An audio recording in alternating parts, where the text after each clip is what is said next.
we're out of the pandemic now, so we don't have to talk about that anymore, which is great. I always say the only thing we learned was how to use Zoom and how to use Microsoft Teams. Well, maybe some of us on Microsoft Teams. So cloud and remote production are often marketed as cheaper. You are talking to somebody who, to my right, I have four remote master control rooms that are on-prem, and I also have a cloud control room. And looking at budgets, a lot of times they're not right. Like unless NBC actually pioneered one of the pioneers besides NFL Network of the I think it was the alpine skiing was like one of the first kind of remote with fiber, like with old school fiber, very expensive. But unless you're really doing a recurring event, I find that remote is really kind of side by side with on-prem in a lot of ways. In your guys' experience, and this is kind of I'm opening the floor. In your experience, where does cloud and remote production genuinely reduce costs, and where do they quietly increase it?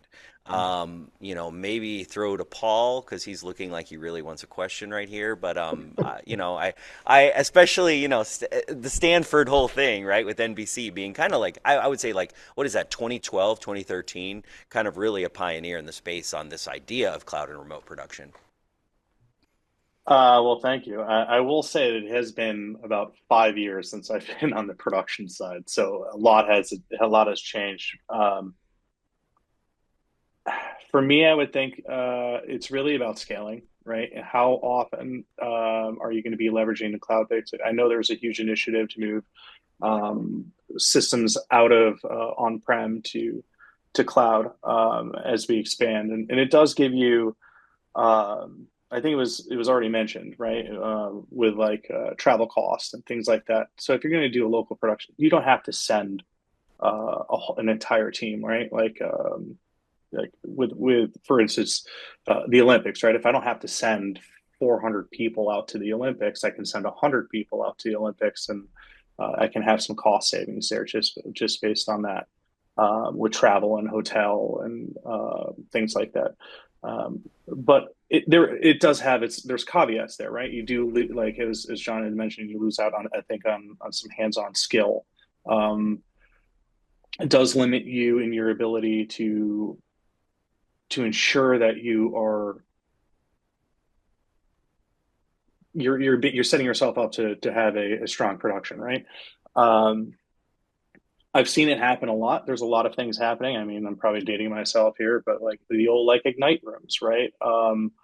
Like you had a whole entire production room that can now be run by one or two people, right? So there's a lot of things that you can scale down. It does put a little bit more pressure on operations and things like that. And you really do. I think that's something that gets overlooked is the quality of your operations, because it does take a unique individual to fill those roles, right? Not It's a only great point. technically, but mentally. So, yeah, no, I think there's definitely some cost savings in that regard. But as it's really, I feel like there's competing initiatives too. So as we move to the cloud, right, you're no longer dealing in baseband. So now you got to pay for data, right, and then it scales, and um, there's a lot of things that you can do in the cloud now that you couldn't previously do. So you can consolidate streaming initiatives and create deviations for unique viewership. So I think that adds value as well. Sarge, I feel like you're chomping at the bit to answer this question. No, I think and I was at NBC before Paul, so I'm kind of aware of that history you talked about. I was actually at Adobe at the time, but we helped kind of build out some of that stuff back then. I think Paul hit a bunch of my points on the nose, right? You do have reduced travel is the one thing. You do have less hardware capex, right? So you don't need the control room, like you said, to the left of you. You can do pretty much almost everything in the cloud. There's more dynamic capabilities in the cloud. The other thing is increased flexibility for your staff. So you reduce staff, but you don't need as many specialties, I would think, when you're doing cloud.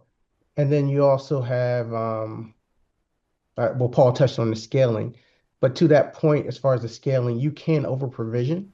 So you have to be careful. So that's one of the hidden costs there is over provisioning for an event and then forgetting to turn it off. Yep. So I've seen that where people have just left it running because, just forgot that they didn't turn it off, or they, like I said, they over provision. So you've got too much scale in your cloud instances, and you're not going to actually use it. The other thing that you get with cloud is increased licensing costs. I don't know if anyone touched on that, but you've got more licensing with the cloud. Hopefully, you've got a good package with your cloud vendor based on how much utilization you're going to have. So that I think can all be negotiated.